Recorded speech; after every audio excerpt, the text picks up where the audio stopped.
Monk received an extensive rework in patch 5.4 of Shadowbringers, which marked the removal of the Grease Lightning mechanic and a bigger focus placed on the Chakra system. This rework was planned and communicated to the player base to act as a canvas for Endwalker's Monk. I'm Emerett, and with Endwalker Early Access just around the corner, I'll be exploring how well the Endwalker Monk builds on the foundation provided by the 5.4 rework.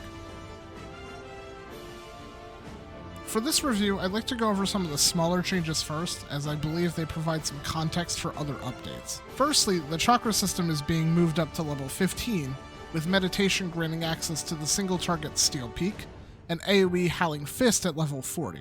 The Forbidden Chakra replaces Steel Peak at level 54, and Enlightenment replaces Howling Fist at level 74. These abilities act as the foundation for both Monk and Pugilist leveling. They also allow the job to feel much more complete much earlier in the leveling process. Another aspect of Monk's kit seeing major quality of life improvements revolves around gaining Chakra. At level 82, Arm of the Destroyer becomes Shadow of the Destroyer. Shadow of the Destroyer is guaranteed to crit as an additional bonus applied to the skill if used in Opo form. Brotherhood is also getting an upgrade with the Enhanced Brotherhood trait at level 88. While under the effect of Meditative Brotherhood, Monks are now guaranteed a Chakra from each weapon skill or spellcast they perform. These changes give Monk more guaranteed ways to generate Chakra for more reliable use of the mechanic. The final quality of life update comes from the removal of Shoulder Tackle and the Elemental Form abilities. In their place, Monk is gaining two new abilities called Thunderclap and Riddle of Wind. Thunderclap is a gap-closing ability with 3 charges that can target both enemies and party members. However, it no longer deals damage. Riddle of Wind is an offensive cooldown that reduces the Monk's auto-attack delay by 50%. This cooldown doesn't sound like much,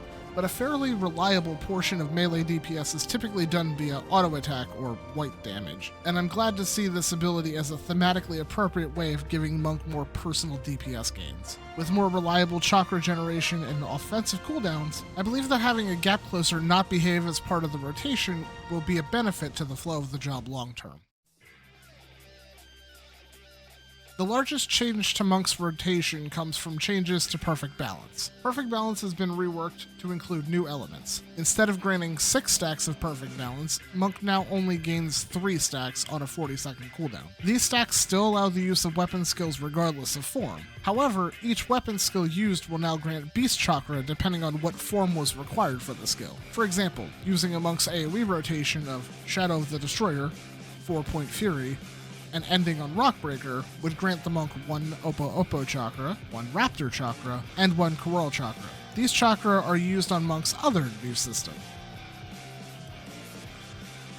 After acquiring 3 Beast Chakra, the new Masterful Blitz skill gained at level 60 allows the Monk to turn those Beast Chakra into powerful attacks. By activating Perfect Balance and performing any 3 weapon skills to gain the appropriate Beast Chakra, the Monk can then use Masterful Blitz to cash out for a specific attack based on how many unique Beast Chakra were acquired through Perfect Balance. If you use the same form for all 3 attacks, you'll perform Elixir Field.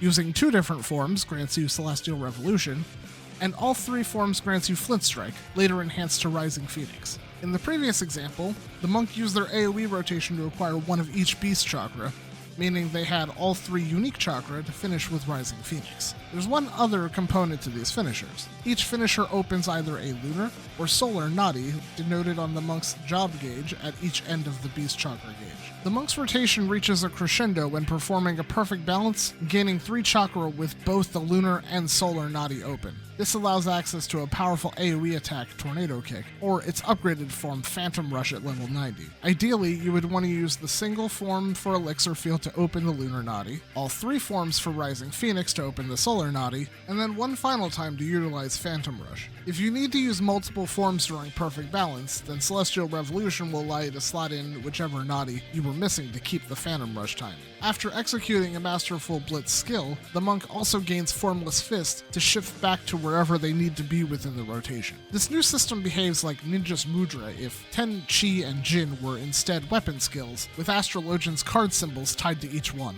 I see it as an ingenious reworking of Perfect Balance to create a unique mechanic that ties into Monk's desire to attack quickly with a variety of weapon skills, and is very friendly to players with high ping. The Monk has received some powerful new tools and a unique, cohesive mechanic to call their own with Endwalker. I, for one, am really excited to get my hands on these changes to see how they improve the job moving forward. What are your thoughts on the Monk updates? Have these changes convinced you to switch to or stick with Monk? Let me know in the comments, as I'm really enjoying our discussions. If you liked the video, click the thumb or consider a sub. If you want to check out more content, links are in the description for Twitch, Twitter, and the community Discord. If you're on the fence about what job domain, check out my thoughts on more of the upcoming job changes here.